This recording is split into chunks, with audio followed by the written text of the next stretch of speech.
નમસ્કાર દોસ્તો, હાલના તાજા હવામાન સમાચાર જાણીએ તો આગામી દિવસોની અંદર દોસ્તો અરબી સમુદ્રમાં વાવાઝોડાને લઈને હાલ મોટી અપડેટ સામે આવી રહી છે। જી હા દોસ્તો, આપણે જાણીશું કે શું આગામી દિવસોમાં અરબ સાગરની અંદર કોઈ વાવાઝોડું બનશે કે નહીં, કારણ કે અત્યારે હવે પછી ગુજરાતમાં હીટ વેવના દિવસો પૂર્ણ થઈ ચૂક્યા છે। પ્રી મોન્સૂન વરસાદની આગાહી આવી રહી છે ને આંધી વંટોળ ફૂંકાશે। ગુજરાતનું વાતાવરણ દોસ્તો હવે પછી પલટાશે ને અત્યારે જ આજે ભારતીય હવામાન વિભાગે દક્ષિણી બંગાળની ખાડી અને અંદમાન ટાપુ ઉપર 2026ના ચોમાસાની વિધિવત રીતે દોસ્તો આગમનની જાહેરાત કરી દીધી છે। એટલું જ નહીં, એક સાથે મોટી છલાંગ ચોમાસાએ લગાવી છે ને દક્ષિણીય શ્રીલંકાના દરિયાઈ કાંઠાના ભાગોમાં પણ આ વર્ષના ચોમાસાની દોસ્તો એન્ટ્રી થઈ ચૂકી છે। અરબ સાગર અત્યારે સક્રિય થતો જોવા મળી રહ્યો છે ને બંગાળની ખાડીમાં અત્યારે જે લો પ્રેશર ઊભું થયું છે તેના વરસાદી વાદળાઓએ અરબી સમુદ્રમાં જોઈ શકો છો કડાકા અને ભડાકાવાળી ગતિવિધિ શરૂ કરી દીધી છે। અમે તમને અત્યારનું ગુજરાતનું લાઈવ સેટેલાઇટ પિક્ચર બતાવી રહ્યા છીએ, જેમાં ગુજરાતમાં પણ દોસ્તો તાપમાનમાં પાછલા 2 દિવસથી ઘટાડો નોંધાણો છે અને ગુજરાતની અંદર હીટ વેવમાંથી થોડી રાહત મળી છે ને સૌરાષ્ટ્રના અને દક્ષિણી ગુજરાતના દરિયાઈ કાંઠાના ભાગોમાં આકાશમાં વાદળોના દર્શન થઈ રહ્યા છે। હવે આગામી દિવસોની અંદર જેમાં પણ ખાસ આપણે જાણીશું આવનારા અઠવાડિયામાં અરબ સાગરમાં મોટી હલચલ ઊભી થવાના સંભાવના જેમાં ખાસ અત્યારે જર્મન મોડલ તો દોસ્તો અરબ સાગરમાં વાવાઝોડા જેવી એક મોટી વરસાદી સિસ્ટમ બને તેવી સંભાવના બતાવી રહ્યું છે।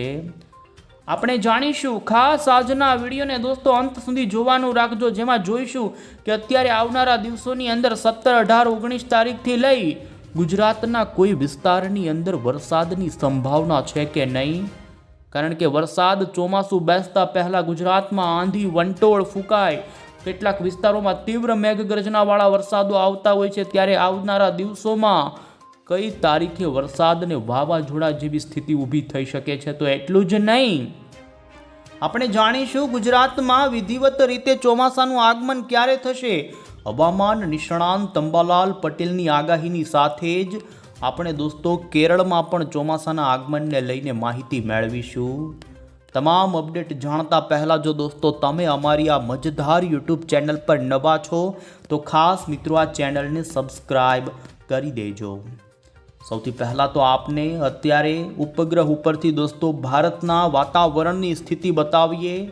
તમે નજર કરી શકો છો દક્ષિણી અરબી સમુદ્રની અંદર કર્ણાટક અને કેરળના કાંઠાઈ વિસ્તારોની અંદર અત્યારે પ્રી મોન્સૂનનો વરસાદ ભારે ગાજવીજ સાથે ખાબકી રહ્યો છે, તો અમુક વિસ્તારમાં તો તીવ્ર મેઘગર્જનાવાળા વરસાદો જોવા મળ્યા છે। બંગાળની ખાડીમાં ગઈકાલ જે વેલમાર્ક લો પ્રેશર સિસ્ટમ હતી તે અત્યારે તમિલનાડુના દરિયાઈ કાંઠાના ભાગોમાં લો પ્રેશરમાં સક્રિય છે ને તમે પવનોના વમણની અત્યારે નજર કરી શકો છો। દક્ષિણીય ભારતનો આ કાંઠાઈ વિસ્તાર આ સિસ્ટમના વાદળોની ચપેટમાં છે ને અત્યારે દક્ષિણ ભારતમાં કેટલાક ભાગોમાં વરસાદની આગાહી હવામાન વિભાગે કરી છે। ખાસ કરીને તમે જોઈ શકો છો તો હવે પછીના દિવસોની અંદર એમાં પણ અત્યારે સંભાવના છે કે 20 મે આસપાસ અરબ સાગરની અંદર ફરી એક અપર એર સાયક્લોનિક વરસાદી સિસ્ટમ રચાઈ શકે છે। અરબ સાગરમાં 20 તારીખ આજુબાજુ બનેલી ચક્રવાતી પરિભ્રમણ ધીમે ધીમે લો પ્રેશર વેલમાર્ક લો પ્રેશરમાંથી પણ મજબૂત થઈને ડીપ ડિપ્રેશનથી પણ આગળ જઈ અત્યારે આ મોડલ તો 22-23 તારીખે ગુજરાતના દરિયાથી દૂર અરબી સમુદ્રમાં વાવાઝોડા સુધી સિસ્ટમ મજબૂત થાય તેવું બતાવી રહ્યા છે।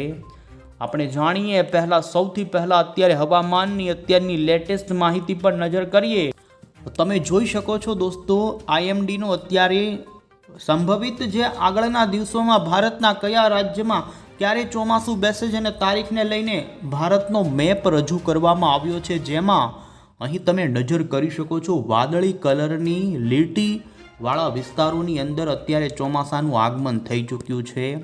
અડધા અંદમાન ટાપુ પર, આ સાથે જ જોઈ શકો છો નિકોબાર ટાપુ પર, તો બીજી તરફ દક્ષિણી શ્રીલંકાના દરિયાઈ કાંઠાના ભાગોમાં ચોમાસાના આગમનને લઈને રેખા લંબાવી દેવામાં આવી, ત્યારે દોસ્તો કેરળની અંદર પણ 26 મે આસપાસ ચોમાસું બેસવાની જાહેરાત હવામાન વિભાગે કરી છે. સામાન્ય રીતે તમે જોઈ શકો છો 1 જૂન ઉપર કેરળમાં ચોમાસું બેસતું હોય છે, પરંતુ આ વખતે 4 થી 5 દિવસ કેરળની અંદર વહેલું ચોમાસું બેસવાની સંભાવના છે અને ખૂબ ઝડપથી ચોમાસું આગળ અત્યારે વધી રહ્યું છે. ત્યારે આપને જણાવીએ દોસ્તો, મુંબઈ સુધી ચોમાસું ઝડપથી આવી શકે છે. આપણા ગુજરાતની અંદર આમ તો 15 જૂન ચોમાસું બેસવાની તારીખ છે, પરંતુ આ વખતે મુંબઈ સુધી ચોમાસું આવ્યા પછી અટકી શકે છે અને 20 તારીખ આજુબાજુ ગુજરાતની અંદર ચોમાસાની એન્ટ્રી થાય તેવી હાલ સંભાવનાઓ જોવા મળી છે. તો બીજી તરફ અમે તમને દોસ્તો અત્યારે આઈએમડી તરફથી જોઈ શકો છો વરસાદ અને ગરમીની આગાહીના નકશાઓ રજૂ થયા તે પણ બતાવીએ. જોકે હાલ ગુજરાતની અંદર હવામાન વિભાગે તો વરસાદની સંભાવના વ્યક્ત નથી કરી, પરંતુ હીટ વેવને લઈને પણ સંભાવના અત્યારે ઘટાડી દેવામાં આવી. અત્યાર સુધી રાજ્યમાં ગરમીને લઈને પૂરજોશની આગાહી હતી, એવામાં આપણા ગુજરાતમાં હવે ગરમી ઘટેને લઈ તમે જોઈ શકો 17 મેનો ભારતના તમામ રાજ્યનો આઈએમડી તરફથી આપવામાં આવેલો વરસાદની આગાહીનો નકશો, જેમાં દક્ષિણ ભારત અને પૂર્વી ભારતના તમામ રાજ્યોમાં વરસાદની સંભાવના વ્યક્ત થઈ છે. બંગાળની ખાડી અને અરબી સમુદ્ર આ બંને દરિયા હવે સક્રિય થઈ ચૂક્યા છે. અરબી સમુદ્ર દક્ષિણ છેડે સક્રિય છે. ધીમે ધીમે હવે અરબ સાગરની સક્રિયતા વધશે અને બંગાળની ખાડીમાં સક્રિય લો પ્રેશરના કારણે ગુજરાતના દરિયાઈ કાંઠાના ભાગોમાં ભેજ અને વાદળછાયું વાતાવરણ અત્યારે રહેવાની સંભાવના રહેશે. 18 મેનો પણ તમે ભારતના તમામ રાજ્યનો નકશો જોઈ શકો. ઉત્તર ભારતમાં શુષ્ક વાતાવરણ રહે અને ઉત્તર ભારતમાં ગરમી વધવાની સંભાવના, તો ગુજરાતમાં કોઈ વરસાદની સંભાવના નથી. એવામાં તમે જોઈ શકો છો અહીં સિસ્ટમને લઈને માહિતી આપવામાં આવી છે, જેમાં બંગાળની ખાડીમાં તમિલનાડુના દરિયાઈ કાંઠાના ભાગોમાં હજુ લો પ્રેશર આ રીતે સક્રિય બતાવવામાં આવ્યું. અને આપણે અહીં દોસ્તો હવે પછી મોડલની અંદર જોઈ લઈશું કે શું અત્યારે આવનારી કલાકોમાં ગુજરાતના કોઈ વિસ્તારની અંદર વાતાવરણમાં પલટો આવીને કોઈ જગ્યાએ ગાજવીજવાળો વરસાદ પડી શકે કે નહીં. તો તમે નજર કરી શકો છો હાલ રાજ્યમાં આવનારા 2 દિવસ તો કોઈ જગ્યાએ વરસાદની સંભાવના નથી, પરંતુ 18 તારીખથી ગુજરાતના વાતાવરણની અંદર જેમાં પણ તમે નજર કરી શકો છો સૌરાષ્ટ્રના દરિયાઈ કાંઠાના ભાવનગર, અમરેલી, જૂનાગઢ, દક્ષિણ ગુજરાત લાગુના વાતાવરણની અંદર વહેલી સવાર દરમિયાન દોસ્તો, તો બીજી તરફ કચ્છના પણ કાંઠાઈ ભાગોમાં અરબ સાગરમાંથી ભેજના કારણે વાદળોની એન્ટ્રી ગુજરાતમાં થઈ શકે છે. અમે તમને અહીં દોસ્તો જોઈ શકો છો યુરોપિયન મોડલ આધારિત માહિતી આપી રહ્યા છીએ, જેમાં યુરોપિયન મોડલ આવનારા દિવસોમાં સૌરાષ્ટ્ર અને દક્ષિણ ગુજરાત તો અમુક કચ્છ કાંઠો ભાગોમાં છૂટી છવાઈ તીવ્ર મેઘગર્જનાવાળી પ્રી મોન્સૂન એક્ટિવિટીવાળી વરસાદની ગતિવિધિ બતાવી રહી છે. જોકે રાજ્યમાં હાલ અત્યારે હજુ આવનારા 20 તારીખ સુધી કોઈ જગ્યાએ વરસાદ ન પડે, પરંતુ તમે ખાસ અહીં નોંધી શકો છો જર્મન મોડલ આઇકોનની આવી રહેલી અપડેટની અંદર અત્યારે સંભાવના છે કે જે સિસ્ટમ અત્યારે તમિલનાડુના કાંઠાઈ ભાગોમાં સક્રિય છે તે જ લો પ્રેશરવાળી સિસ્ટમ ક્રોસ કરી અને અરબી સમુદ્રમાં આવે અને અરબી સમુદ્રમાં આ સિસ્ટમ ફરી મજબૂત થાય અને તમે 20 મે ઉપર જોઈ શકો છો કર્ણાટકથી દૂર દરિયાઈ કાંઠાના ભાગોમાં ફરી એક નવી ચક્રવાતી પરિભ્રમણ અરબી સમુદ્રમાં આકાર પામશે. 20 મે પછી ધીમે ધીમે એ જ સિસ્ટમ દોસ્તો 21 તારીખે તમે જોઈ શકો છો મજબૂત એવા ડીપ ડિપ્રેશનની અંદર સતત ખૂબ જ ઝડપથી પરિવર્તિત થઈ જાય અને જેને લઈ અરબ સાગરમાં 21 તારીખે એક મોટી સિસ્ટમ આકાર પામે તેવી સંભાવના. જી હા દોસ્તો, અરબી સમુદ્રની અંદર આ સિસ્ટમ રચાવાની સંભાવના હાલ દર્શાવવામાં આવી રહી છે. જો કે આ અંગેની ચોકસાઈ હજી પાકી ન કહી શકાય, પરંતુ 20 તારીખ પાસે ગુજરાત કાંઠાઈ દરિયામાં જો કોઈ આવી સિસ્ટમ રચાવાની શરૂઆત થાય તો દોસ્તો એ મજબૂત થવાની પણ સંભાવના હાલ જોવા મળી રહી છે. અને તમે નજર કરી શકો છો હાલ આ મોડલ આ સિસ્ટમને વાવાઝોડા સુધી પણ મજબૂત બોલાવી રહી છે.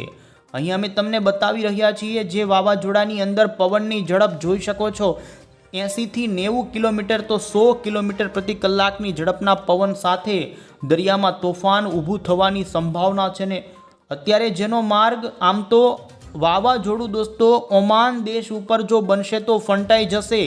ગુજરાતની અંદર આ વાવાઝોડું આવવાની સંભાવના નથી, પરંતુ આ વાવાઝોડું જો ગુજરાતના દરિયાની ખૂબ નજીક આવી જાય તો ગુજરાતમાં કમોસમી માવઠું ચોમાસા પહેલાં આવી શકે છે. અને તમે જોઈ શકો છો 21 તારીખ ઉપર દક્ષિણ ગુજરાતના છૂટા છવાયા, જેમાં તાપી, વલસાડ, નવસારી, ડાંગ, આ સાથે જ નર્મદા, તો સૌરાષ્ટ્રની અંદર પણ કેટલાય છૂટા છવાયા જિલ્લાઓની અંદર હળવા મધ્યમ મેઘગર્જનાવાળા વરસાદો થઈ શકે છે. આમ રાજ્યમાં દોસ્તો અરબી સમુદ્રની અંદર આવનારા અઠવાડિયામાં મોટી હલચલના એંધાણ છે, અને જેના કારણે ગુજરાતનું વાતાવરણ આવનારા દિવસોમાં પ્રી મોન્સૂન એક્ટિવિટીની અંદર, જેમાં રાજ્યમાં ઘણા જ ભાગોમાં મેઘગર્જના, આંધી, વંટોળ અને ભારે પવન સાથેના હવે વરસાદો જોવા મળે. અહીં દોસ્તો જોઈ શકો છો અન્ય મોડલમાં પણ અત્યારે અરબ સાગરમાં જો કોઈ સિસ્ટમ બને તો એ સિસ્ટમ વાવાઝોડા સુધી મજબૂત થઈ જાય તે પ્રમાણેનું અત્યારે યોગ્ય પરિબળો જોવા મળી રહ્યા છે. અને હવે પછી આપણે દોસ્તો જાણીશું હવામાન નિષ્ણાંત અંબાલાલ પટેલની આગાહી. અંબાલાલ પટેલે હવે રાજ્યમાં કાળઝાળ ગરમીમાંથી લોકોને રાહત મળે અને તેમણે દોસ્તો 18થી 23 મેની વચ્ચે પ્રી મોન્સૂનનો ગાજવીજનો આંધી વંટોળ સાથેનો રાજ્યમાં છૂટા છવાયા, જેમાં સૌરાષ્ટ્ર, દક્ષિણ ગુજરાત અને પૂર્વ ગુજરાતના ભાગોમાં હળવો વરસાદ શરૂ થાય તેવી આગાહી આપી દીધી છે. રોહિણી નક્ષત્રમાં 1, 2, 3 અને 4 જૂન દરમિયાન વરસાદની આગાહી આપવામાં આવી. તો આવનારા જૂન મહિનામાં અંબાલાલ પટેલે દોસ્તો 8થી 15 જૂનની વચ્ચે અરબ સાગરમાં લો પ્રેશર બને અને વરસાદ ખેંચી લાવે તો તેમણે દોસ્તો સારા વરસાદની આગાહી, આમ તેમણે સૌથી મહત્વપૂર્ણ તેમની આગાહી છે કે 23થી લઈ 28 જૂનની વચ્ચે રાજ્યના ઘણા ભાગોમાં ભારે વરસાદ અને સારી એવી વાવણી થાય. સૌરાષ્ટ્ર અને દક્ષિણ ગુજરાત સહિતના ભાગોમાં વરસાદ એ સમયગાળા દરમિયાન આવી શકે. પરેશ ગોસ્વામીએ પણ આગાહી આપતા જણાવ્યું કે આ વખતે ચોમાસું વહેલું બેઠું છે અંદમાન નિકોબાર ટાપુ પર, અને તેમણે આગાહી કરતા જણાવ્યું છે કે ચોમાસું ખૂબ ઝડપથી અત્યારે આગળ ચાલી રહ્યું છે અને 19 અને 20 મેથી ગુજરાતમાં વિવિધ ભાગોમાં પ્રી મોન્સૂન એક્ટિવિટીનો વરસાદ શરૂ થઈ જાય તેવું તેમનું કહેવું છે. અને હાલ પશ્ચિમના ભેજવાળા પવનોના કારણે વરસાદ માટે હવે ધીમે ધીમે વાતાવરણ અનુકૂળ જોવા મળશે. પ્રી મોન્સૂનવાળી એક્ટિવિટી દોસ્તો 30 મે સુધી ચાલી શકે છે. આમ આવનારા 10થી 12 દિવસ રાજ્યમાં પ્રી મોન્સૂનના વરસાદની આગાહી પરેશ ગોસ્વામીએ પણ કરી. ત્યારે આપને દોસ્તો જણાવી દઈએ તો રાજ્યમાં 20 તારીખ પછી આપણે ખાસ જણાવીશું જો અરબી સમુદ્રમાં કોઈ સિસ્ટમ બનશે